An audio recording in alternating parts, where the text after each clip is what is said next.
प्यारे बच्चों, नमस्कार। मैं आपका विजय सर।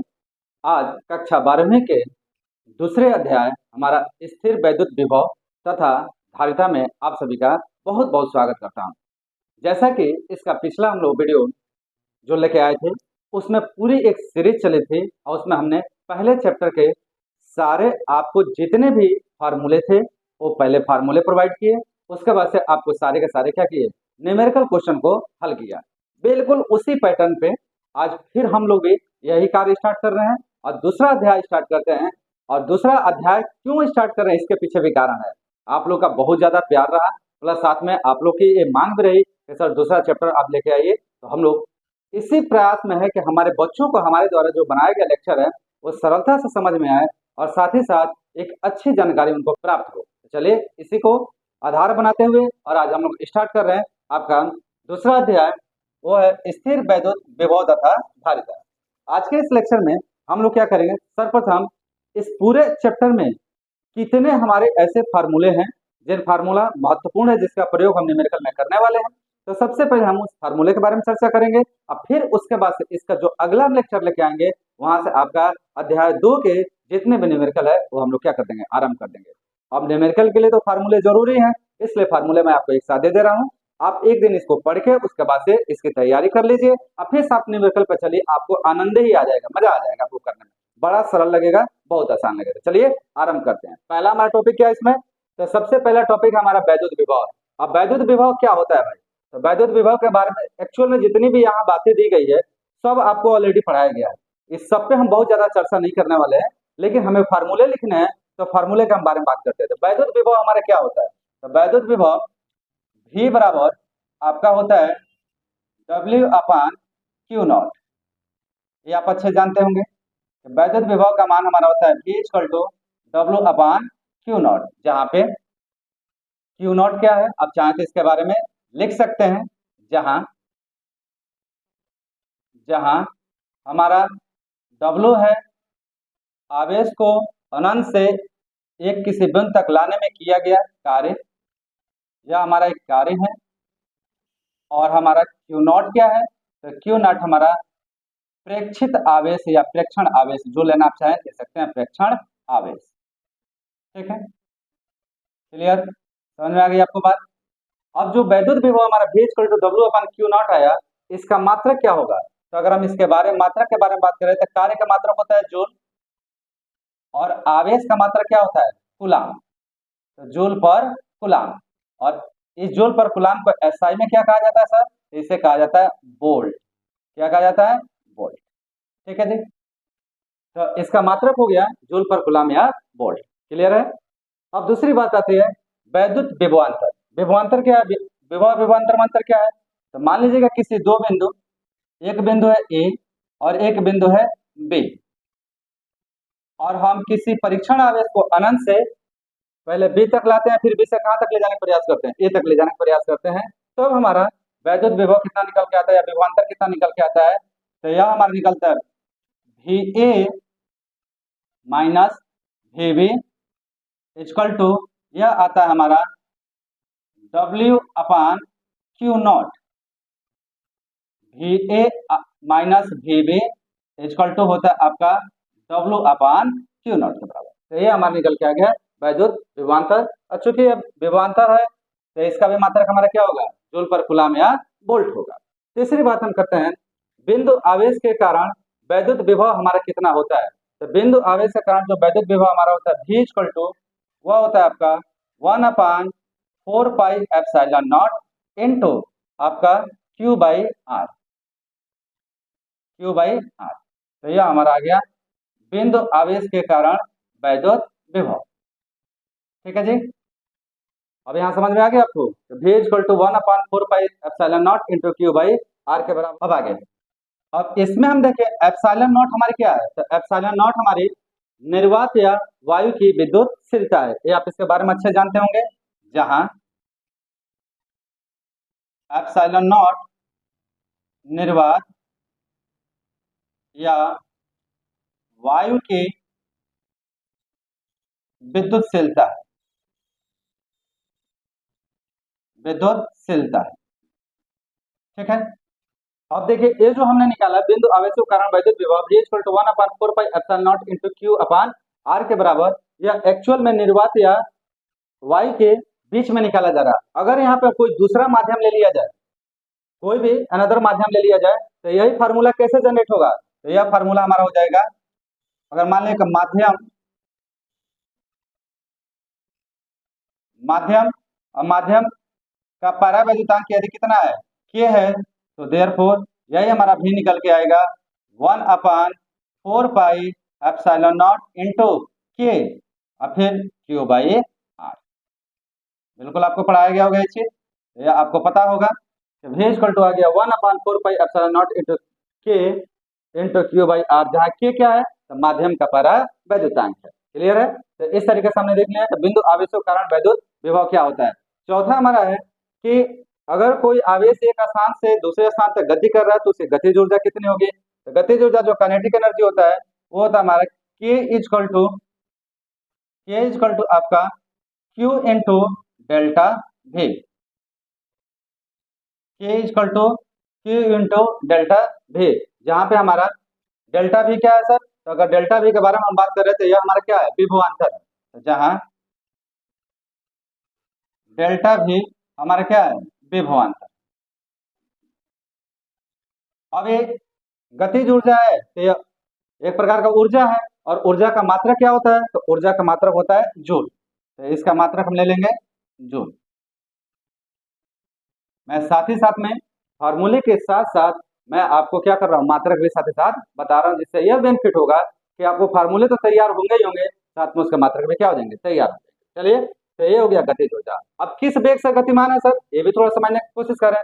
तो यह हमारा है v equal to 2q delta v upon m के बराबर। क्या आ गया v का मान भाई? तो v का मान निकल के आ गया 2q into delta v upon m, जहाँ पे q क्या है हमारा? तो q हमारा जो है वह एक प्रकार का आवेश है, डेल्टा v हमारा क्या है? विभवांतर है, और m क्या है? तो m जो हमारे यहाँ पे लिया गया है वह आपका आवेश का द्रव्यमान है, जहाँ मैं सारी बातें नहीं लिखवा पा रहा हूँ, जहाँ m आवेश का क्या है? द्रव्यमान। क्लियर है? तो यह कोई आवेश जो गतिमान अवस्था में है उसकी गतिज ऊर्जा q इंटू डेल्टा भी, और उसका वेग जो होगा v equal to under root 2q into delta V upon m के बराबर होगा। क्लियर है सर? अब अगली बात आती है कि वैद्युत स्थितिज ऊर्जा क्या होती है हमारे। तो अगर हम वैद्युत स्थितिज ऊर्जा के बारे में बात करें तो यहाँ पे आपने पढ़ा होगा कि u इक्वल टू, ये बात आपको पढ़ाई गई होगी, जब दो आवेश एक दूसरे से कुछ दूरी पर स्थित है तो उनकी वैद्युत स्थितिज ऊर्जा कितनी होती है? तो वो होती है आपका u equal to 1/4 pi epsilon naught into Q1 Q2 upon R के बराबर। ये आपने पढ़ा होगा। क्लियर है? तो आपने पढ़ा होगा u equal to 1/4 pi epsilon naught into Q1 Q2 upon R के बराबर, जहाँ पे R क्या है? तो दोनों आवेशों के बीच की दूरी, जहाँ R हमारा जो होगा दोनों आवेशों के बीच की दूरी, दोनों आवेशों के बीच की दूरी। ठीक है जी। अब हमारा अगला आता है वो है आप, अच्छा एक चीज यहाँ और देख लीजिएगा, एप्सिलॉन नॉट है तो यह निर्वात या आपका वायु का विद्युत है। अगर कोई माध्यम यहाँ पे ले लिया जाए जिसका परावर्तन कितना हो, के हो, तो उस कंडीशन में यही हमारा फॉर्मूला कैसे बदल जाएगा? तो यह हो जाएगा हमारा माध्यम के लिए या माध्यम का अगर परावर्तन के है तो यू का मान कितना आ जाएगा? मैं थोड़ा इधर लिख रहा हूँ, तो यू इक्वल टू हो जाएगा 1/4 पाई एप्सिलॉन नॉट इंटू के into Q1 Q2 upon R के बराबर। क्लियर है? समझ में आ गई बातें? ठीक ना? अब आता है हमारा ऊर्जा घनत्व। ऊर्जा घनत्व क्या होता है? ऊर्जा घनत्व को हम यूई के द्वारा लिखते हैं, और ऊर्जा घनत्व यूई बराबर होता है 1/2 into epsilon not E square. अब एप्सिलॉन नॉट क्या है? अब फिर वही बात, किसका है भाई? तो यह निर्वात या वायु की विद्युतशीलता है, और ई यहाँ पे क्या है? तो हम यहाँ लिख सकते हैं कि जहां ई वैद्युत क्षेत्र की तीव्रता है, वैद्युत क्षेत्र की तीव्रता, यह हमारी निकल के आ गई। ठीक है, और चूंकि यह ऊर्जा घनत्व है तो ऊर्जा घनत्व का अपना ही क्या होगा, मात्रक होगा। तो मैं थोड़ा इसका मात्रक लिख देता हूं आपको। क्या होगा इसका मात्रक, अगर आप ध्यान से समझिए तो इसका मात्रक जो होता है ऊर्जा घनत्व का, वो अगर लिया जाए आपका तो वह होता है आपका जूल पर घन मीटर। क्या होगा इसका, जूल पर मीटर का क्यू, जिसे हम क्या पढ़ते हैं, घन मीटर पढ़ते हैं। तो यह निकल के आ गया जूल पर घन मीटर के बराबर। चलिए अब अगला देखते हैं, और अगला हमारा वैद्युत द्विध्रुव के कारण वैद्युत विभव। अब इसमें वैद्युत द्विध्रुव के कारण कोई वैद्युत विभव किस प्रकार से ज्ञात करते थे। यहाँ पर हमारे पास तीन कंडीशन आती है, एक अक्षीय स्थिति, दूसरा निरक्षीय स्थिति, और तीसरा हमारे सामान्य स्थिति। और ये आपने खूब ढंग से पढ़ा होगा और आपको पढ़ाया भी गया होगा। तो सबसे पहले हम बात करते हैं अक्षीय स्थिति में वैद्युत विभव कितना होता है। तो यह हमारा होता है V equal to 1/4πε0 into q by r, इतने का हमारा बराबर होता है। और आर के जगह पे हम क्या लेते हैं, आर स्क्वायर लेते हैं। तो ये हो गया V equal to 1/4πε0 into Q upon r square के बराबर। दूसरा निरक्षीय स्थिति में क्या होती है सर, तो निरक्षीय स्थिति में जो हमारी विभव होती है वो होता है V बराबर शून्य। निरक्षीय स्थिति में विभव का मान क्या होता है, शून्य के बराबर होता है। और जो हम सामान्य स्थितियां लेते हैं वो सामान्य स्थिति में इसका मान कैसा होता है, तो ये होता है V equal to 1/4πε0 into p cos theta upon, ध्यान से देखिएगा, p cos theta upon r square. ये आपने पढ़ा होगा, जहां पे हमारा पी क्या है भाई, तो जहां पी वैद्युत द्विध्रुव आघूर्ण है, वैद्युत द्विध्रुव आघूर्ण पढ़ाई होगा आपने। ठीक है, तो इस तरीके से हम वैद्युत द्विध्रुव के कारण वैद्युत विभव जो उत्पन्न होता है वह तीन स्थितियों में, अक्षीय में, निरक्षीय और सामान्य स्थिति में क्या क्या हो सकता है उसके बारे में हमने यहाँ पे देख लिया। अगला जो हमारा टॉपिक है वो है विभव प्रवणता से संबंधित। और विभव प्रवणता क्या होता है बेटा, इसे समझिएगा। तो विभव प्रवणता जो होता है वह होता है आपका विभव प्रवणता बराबर विभव में परिवर्तन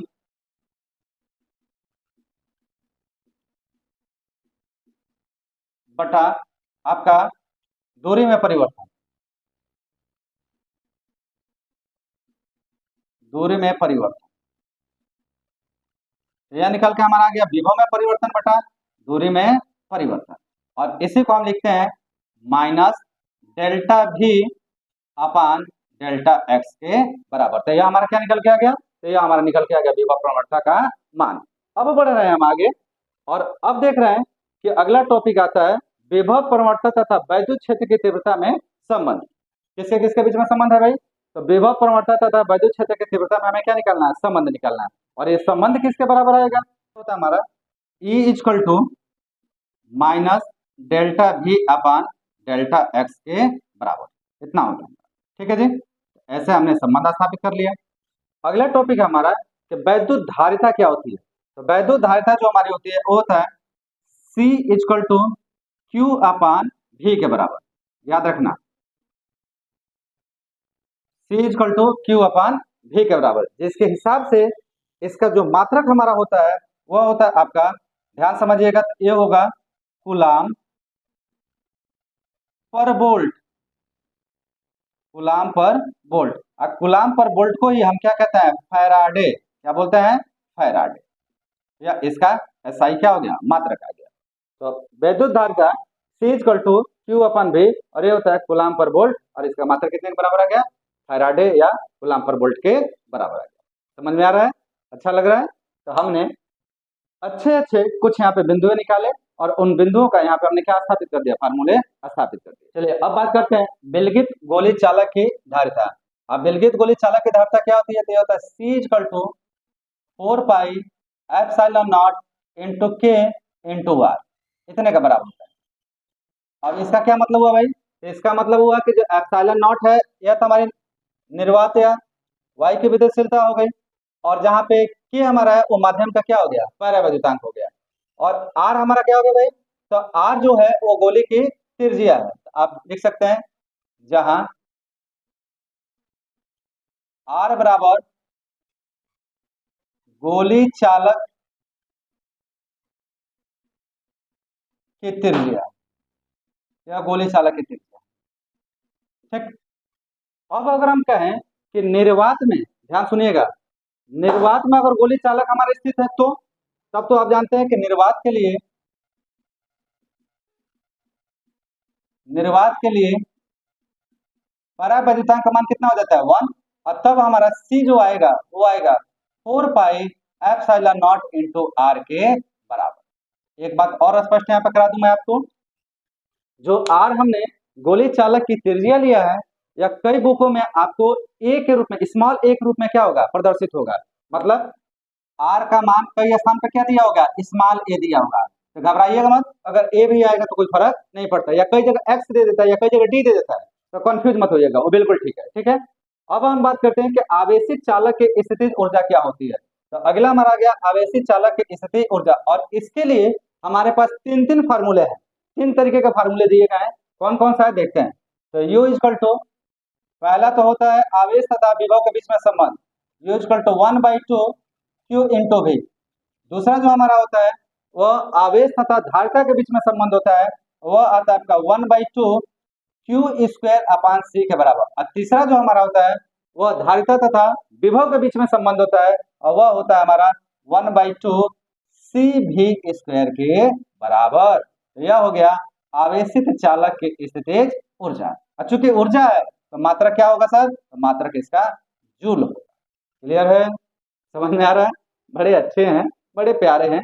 अगर आप इसे तैयार कर लेंगे तो ये 101% गारंटी है, लिख के ले लीजिए आप, गारंटी है कि जो भी आपके न्यूमेरिकल्स आएंगे, न्यूमेरिकल को करने में आपको आनंद आएगा, समझ में आएगा, कंसेप्ट इसका क्या रहे, एकदम क्लियर है। चलिए बढ़ते हैं। अब देखते हैं हम उभयनिष्ठ आपका विभव क्या है। तो उभयनिष्ठ विभव हम दो आवेशों के लिए निकालते हैं। तो यहाँ पे हो गया हमारा V equal to Q1 plus Q2 upon C1 plus C2, यह हमारा आता है। ठीक। अब यहाँ पे अगर आपको एक बात समझ में आ रही हो, तो जैसे वैद्युत धारिता से अगर हम देखें तो हम जानते हैं कि C इजकल टू Q भाई क्या होता है, V होता है। तो केवल Q का मान यहाँ से कितना आएगा सर, अगर यहाँ से Q का मान निकाला चले तो Q का मान जो हमारा प्राप्त होगा वो हो जाएगा C इंटू V के बराबर होगा ना। तो इसी के आधार पर अगर हम यहाँ पे इसको चेंज करें धारिता के रूप में, ये कैसे चेंज हो जाएगा, तो V बराबर हमारा निकल के आ जाएगा C1V1 प्लस C2V2 अपान C1 प्लस C2, ऐसे हमारा निकल के आ जाएगा। जहाँ पे V1 और V2 क्या है, प्लेटों की या संधारित्रों की एक प्रकार की आपका विभवांतर है, और C1 C2 क्या है, तो उसकी धारिता है। चलिए अब अगला आता है कि आवेशों के पुनर्वितरण में ऊर्जा का ह्रास। इसका मतलब क्या हुआ कि जब कोई एक चालक आवेशित हो और उसके संपर्क में कोई दूसरा ऐसे चालक लेके आए जो अनावेशित हो, जिस पर कोई आवेश ना हो, और इसे किसी माध्यम से एक दूसरे से संयोजित किया जाए, तो पहले चालक से दूसरे चालक तक आवेशों का पुनर्वितरण होने में कितना ऊर्जा का ह्रास होता है, यह यहाँ पे बात की जा रही है। यह मान हमारा जो निकल के आता है वह आपका डेल्टा यू बराबर निकल के आता है U माइनस यू डैश। ठीक है। और यह कुल मान जो निकल के आता है वो होता है C1 C2 अपान 2 C1 plus C2 into V1 minus V2 का होल स्क्वायर। क्लियर है। तो इस तरीके से हम क्या कर सकते हैं, ह्रास ज्ञात कर सकते हैं। किसका ह्रास, ऊर्जा का ह्रास है, तो इसका भी मात्रा क्या होगा, जूल ही होगा, इसमें कोई कंफ्यूजन ही नहीं है। जहां भी आपको दिखाई दे रहा है सब वोल्ट होंगे, और जहां यू दिखाई दे रहा है, चाहे ई दिखाई देगा, चाहे ई में कौन सा है, वैद्युत क्षेत्र की बात मैं नहीं कर रहा हूँ, एनर्जी की बात कर रहा हूँ, और के दिखाई देगा, वहां सब के सब क्या होंगे, जूल होंगे। अब आ रहा है कि समांतर प्लेट संधारित्र की धारिता क्या होती है। ये ध्यान से समझने वाली बात है कि किसी दिए गए प्लेटों को अगर समांतर रखा गया है तो उन प्लेटों का संधारित्र की धारिता कितनी होती है। तो यह निकल के आता है C equal to K into epsilon naught A upon D के बराबर। ठीक है जी, इतनी हमारी निकल के आती है धारिता। अब यहाँ पे K क्या है, तो K जो हमारा है वो माध्यम का क्या है, परावर्तनांक, जहां K माध्यम का परावैद्युतांक और डी क्या है, तो डी दोनों प्लेटों के बीच की दूरी, दोनों प्लेटों के बीच की दूरी। ठीक। अब यहाँ देखिए माध्यम हमारा क्या है, कोई ना कोई एक माध्यम रखा गया है। अगर माध्यम के बजाय हम निर्वात ले ले तो निर्वात के लिए यही फार्मूला कैसे चेंज होगा, निर्वात के लिए अब आपको अच्छे से पता है कि निर्वात में परावैद्युतांक मान कितना होता है, 1 हो जाता है। तो देयरफॉर यही सी अब हो जाएगा एप्सिलॉन नॉट। अच्छा, जब निर्वात में लोगे तो यहाँ सी नॉट ले लोगे, एक जगह और कहीं मैंने निर्वात में लिया है, हाँ यहाँ पे, तो यह हमारा क्या हो जाएगा, सी नॉट होगा। ध्यान रखिएगा जहां पे भी माध्यम से हम निर्वात की तरफ बढ़ेंगे तो वहां वैल्यू हम क्या ले लेंगे, नॉट के रूप में ले लेंगे। तो C naught equal to epsilon naught into A upon D के बराबर। क्लियर है। तो जहां जैसी रिक्वायर पड़ेगी उस प्रकार से आप इसका क्या करेंगे, प्रयोग करेंगे। समझ में आ रहा है ना। अगर आप अपनी कॉपी जो नोट बनाए होंगे, पढ़ाया गया नोट बनाए होंगे, तो उसमें सारे मिलेंगे। ऐसा कुछ भी नहीं है कि मैं अलग से कुछ करा रहा हूँ, सब के सब एग्जिस्ट करते हैं और सारे के सारे आपको क्या होंगे, मिलेंगे। ठीक है। अब आता है कि सांधारित्रों का संयोजन।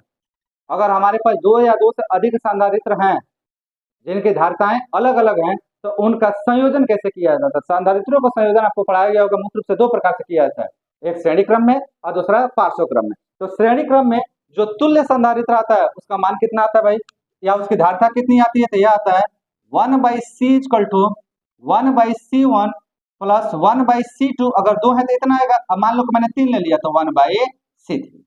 यह निकल के आ गया श्रेणी क्रम में तुल्य संधारित्र की धारिता। उसी प्रकार से समांतर क्रम में क्या होता है, तो समांतर क्रम में तुल्य प्रतिरोध की धारिता C इक्वल टू होता है C1 plus C2 plus C3 के बराबर। इतना क्लियर है, समझ में आ रही है बात।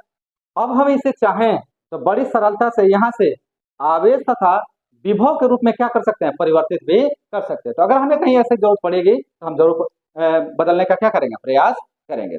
और लास्ट आपका जो है वह है कि अगर समांतर प्लेटों को एक साथ रख दिया गया तो उन प्लेटों के बीच लगने वाला बल कितना होता है, तो वह हमारा जो बल निकल के आता है वो होता है F equal to 1/2 into Q into E के बराबर। जहां देखिएगा क्यू क्या है भाई, तो जहां क्यू हमारा आवेश और ई हमारा क्या है, तो ई है वैद्युत क्षेत्र की तीव्रता, वैद्युत क्षेत्र की तीव्रता। क्लियर है, समझ में आ गई बात। चलिए एक बार मैं इसी चीज को दोबारा दोहरा देता हूं, बहुत आसान है। वैद्युत विभव का क्या फार्मूला होता है भाई, वो होता है V equal to W upon Q naught. मात्रक क्या होता है, वोल्ट या जूल पर कूलम। दूसरा हमारा टॉपिक है वैद्युत विभवांतर। वैद्युत विभवांतर होता है VA minus VB equal to W upon Q naught. क्योंकि यह भी एक प्रकार का विभव है, इसका भी मात्रक क्या होगा, वोल्ट ही होगा। बिंदु आवेश के कारण वैद्युत विभव क्या होता है, तो किसी बिंदु आवेश के कारण जो वैद्युत विभव हम ज्ञात करते हैं उसका मान होता है V equal to 1/4 pi epsilon naught into Q upon R के बराबर। जहां एप्सिलॉन नॉट हमारा जो है वह एक प्रकार का निर्वात या वायु की विद्युतशीलता है, और आर जो हमारा है वह बिंदु है जहां पर हम विभव क्या कर रहे हैं, ज्ञात करने का प्रयास कर रहे हैं। अब जब कोई आवेश को अनंत से किसी बिंदु तक लाया जा रहा है तो उसकी गतिज ऊर्जा क्या होती है, तो गतिज ऊर्जा K equal to Q into delta V, जहां पे हमारा डेल्टा V विभवांतर Q वो आवेश है, इसका मात्रा क्या होगा, जूल होगा। क्लियर है। किस वेग से आ रहा है भाई, तो उसका वेग होगा V equal to √2Q into delta V। आप चाहे तो यहाँ पे डॉट लगा सकते हैं, 2Q into delta V upon M। और यहाँ पे Q वह आवेश है, डेल्टा V हमारा क्या है, तो डेल्टा V हमारा हो गया विभव, और M हमारा क्या है, तो M आवेश का द्रव्यमान है। अब वैद्युत स्थितिज ऊर्जा क्या होती है भाई, तो वैद्युत स्थितिज ऊर्जा U equal to 1/4 pi epsilon naught into Q1 Q2 upon R के बराबर, जहां R दोनों आवेशों के बीच की क्या है, दूरी है। यहीं पर अगर मैंने कहा था कि एप्सिलॉन नॉट जो है वो वैद्युतशीलता है किसकी, निर्वात या वायु की। अगर हम कोई यहाँ माध्यम ले लें तो यही मान हमारा बदल जाएगा U equal to 1/4 pi epsilon naught into K into Q1 Q2 upon R के बराबर। क्योंकि स्थितिज ऊर्जा है तो इसका मात्रा क्या होगा, जूल होगा, जैसे ऊर्जा का मात्रक होता है। सेम उसी प्रकार से ऊर्जा घनत्व क्या होती है, तो ऊर्जा घनत्व UE equal to 1/2 epsilon naught into E square के बराबर, जहां पे ई हमारी क्या है, वैद्युत क्षेत्र की तीव्रता, और इसका जो मात्रक होता है वह हमारा मात्रक जो निकल के आता है वो आपका जूल पर घन मीटर के क्या होता है, बराबर होता है। तो ये बात को आप क्या करिएगा, ध्यान में रखिएगा। अब बढ़ते हैं आगे। वैद्युत द्विध्रुव का कारण वैद्युत विभव क्या है? तो वैद्युत द्विध्रुव का कारण वैद्युत विभव 3 स्थितियों में निकाली जाती है। तो अच्छी स्थिति में जो आता है 1/4πε0 into q upon r square. निरक्षी स्थिति में विभव का मान कितना होता है? शून्य होता है। और समान स्थिति में 1/4πε0 into p cos theta upon r square क्या होता है? बराबर होता है। अगला पॉइंट है हमारा विभव प्रवणता। विभव प्रवणता क्या होता है भाई? तो विभव प्रवणता विभव में परिवर्तन बटा दूरी में परिवर्तन, और ये होता है आपका minus delta V upon delta X के बराबर। और यही संबंध के रूप में भी प्राप्त होता है विभव प्रवणता और वैद्युत क्षेत्र की तीव्रता में संबंध, और वो हमारा निकल के आता है E equal to minus delta V upon delta X के बराबर। क्लियर है? आगे वैद्युत धारिता, किसी भी चालक की धारिता कितनी होती है अगर हम उसे आवेशित करें तो वो हमारा C इक्वल टू क्यू अपन भी, और इसका जो मात्रक होता है कूलाम पर वोल्ट, या इसी को हम क्या कहते हैं? फैराडे कहते हैं, क्योंकि फैराडे के द्वारा ही प्रतिपादित किया गया था।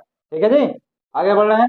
विलगित गोली चालक की धारिता क्या होती है सर? तो किसी विलगित गोली चालक की जो धारिता होती है वो होता है C इक्वल टू 4πε0 इंटू के इंटू आर। कब? जब यहाँ पे कोई माध्यम उपस्थित है। तो अगर माध्यम ना लिया जाए, माध्यम का स्थान पर निर्वात में ही से रखा जाए, तो वहां पे के का मान 1 होगा, और यही हमारा बदल जाएगा C naught equal to 4πε0 into are के बराबर, जहाँ पे कई बुकों में आर का मान एक रूप में प्रदर्शित होगा, तो अगर ए भी आ सकता है उसमें कोई समस्या नहीं। अब आवेशित चालक की स्थिति ऊर्जा क्या होती है? तो आवेशित चालक की स्थिति ऊर्जा ज्ञात करने के हमारे पास तीन विधियां हैं, जिसमें सबसे पहला जो हमारा आता है उसका मान होता है 1/2 क्यू इंटू वी, दूसरा होता है 1/2 क्यू स्क्वायर अपन सी, और तीसरा 1/2 into C into V square के बराबर। पहले में आवेश तथा विभव के बीच में संबंध है, दूसरे में आवेश तथा धारिता के बीच में संबंध है, और तीसरे में धारिता तथा विभव के बीच में क्या है? संबंध है। ये तीनों संबंध हमारे स्थितिज ऊर्जा को क्या करता है? प्रदर्शित करता है। चूंकि ऊर्जा है इसलिए इसका मात्रा क्या होगा? जूल होगा। अगला हमारा टॉपिक जो है वो है उभयनिष्ठ विभव। अब उभयनिष्ठ विभव क्या होता है? दो आवेशों के बीच का उभयनिष्ठ विभव कितना होगा? तो वो होगा Q1 प्लस Q2 अपन C1 प्लस C2। अगर हम इसे धारिता विभव के रूप में चेंज करें तो यही हमारा विभव का मान होता है C1 V1 plus C2 V2 अपन C1 प्लस C2। क्लियर है? समझ में आ रही है? आगे आवेशों के पुनर्वितरण में ऊर्जा का हाथ। जब आवेशों को, अभी मैंने आपको समझाया कि आवेश एक जगह से दूसरी जगह स्थानांतरित होते हैं तो उस समय में कितना ऊर्जा का हाथ होता है? तो वह होता है C1 C2 अपन 2 C1 plus C2 into V1 minus V2 का होल स्क्वायर। क्लियर? आगे समांतर प्लेट संधारित्र की धारिता है। किसी भी समांतर प्लेट, दो प्लेटों को अगर समानांतर रखा जाए तो उनकी संधारित्र, जो उससे संधारित्र तैयार हो रहा है संधारित्र की धारिता क्या होगी? तो हम समझेंगे C इक्वल टू के इंटू एप्सिलॉन नॉट इंटू ए अपन डी, जहाँ के आपका माध्यम का परावर्तनांक और डी दोनों प्लेटों के बीच की क्या है? दूरी है। जबकि अगर हम निर्वात में इस बात को बात करें कि हम कहें कि माध्यम की जगह पर निर्वात ही रख दिया जाए तो के का मान 1 होगा, और यही मान C नॉट इक्वल टू हो जाएगा एप्सिलॉन नॉट इंटू ए अपन डी के बराबर। क्लियर है? आगे संधारित्रों का संयोजन क्या होता है? जब दो या दो से अधिक संधारित्रों को आपस में जोड़ा जाता है तो जोड़ने के दो विधि है, श्रेणी क्रम, दूसरा समांतर क्रम। श्रेणी क्रम में 1/C equal to 1/C1 plus 1/C2 plus 1/C3 के बराबर होगा, जबकि समांतर क्रम में C equal to C1 plus C2 plus C3 के बराबर। तो थोड़ा ध्यान यहाँ पर रखिएगा, ये दोनों क्रम में जो आपने जूनियर क्लासों में या छोटे क्लासों में आपने प्रतिरोधों के बारे में पढ़ा होगा, या उसके बिल्कुल विपरीत है। प्रतिरोध में अगर दो या दो से अधिक प्रतिरोधों का आपस में जोड़ा जाए तो तुल्य प्रतिरोध का मान R बराबर होता है R1 plus R2 plus R3 के बराबर, जबकि समांतर क्रम में जोड़ा जाता है आपका 1/R इक्वल टू होता है 1/R1 plus 1/R2 plus 1/R3, जबकि यहाँ पे देखना उल्टा है, श्रेणी क्रम में बाई में गया है और समांतर क्रम में लीनियर गया, सीधा गया हुआ है। तो ये ध्यान रखिएगा, कंफ्यूज मत होइएगा। ठीक है? अगला आता है कि आवेशित समांतर प्लेट संधारित्र का प्लेटों के बीच से लगने वाला बल। अब जाहिर सी बात है कि जो समानांतर प्लेट होंगे उनके माध्यम से जो संधारित्र बना होगा उनके बीच भाई दोनों आवेशित हैं तो कोई ना कोई तो बल कार्य करेगा। कितना बल कार्य करता है? तो वो होता है F equal to 1/2 into Q into E के बराबर, जहाँ क्यू आवेश और ई वैद्युत क्षेत्र की क्या है? तीव्रता। क्लियर? समझ में आ गया? उम्मीद करता हूँ कि बड़े अच्छे से आपको क्या होगा? समझ में आ गया होगा। तो चलिए आज के वीडियो लेक्चर में हम लोग केवल इतना ही रखेंगे।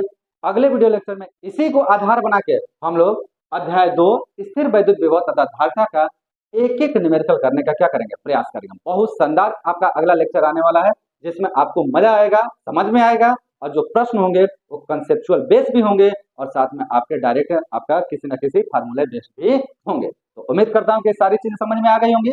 अगर समझ में आ गई हो तो वीडियो कम से कम लाइक कर लीजिए। अगर कोई बच्चा आया हो नया तो उसे ज्वाइन कर ले, सब्सक्राइब कर ले, साथ में अपने ढेर सारे प्यारे मित्रों के साथ में इसको क्या करते रहिए? शेयर करते रहिए, जिससे वो भी चैनल से जुड़ के अपनी शिक्षा दीक्षा को क्या करें? अच्छे से अच्छा ज्ञान कर सके। तो चलिए नोट करें आप, और बहुत जल्द मिलते हैं हम आपको अगले वीडियो लेक्चर में, जहाँ पे हम आपका अध्याय 2 का सारे न्यूमेरिकल करने का क्या करेंगे? प्रयास करेंगे। जुड़े रहने के लिए आप लोग का बहुत बहुत धन्यवाद।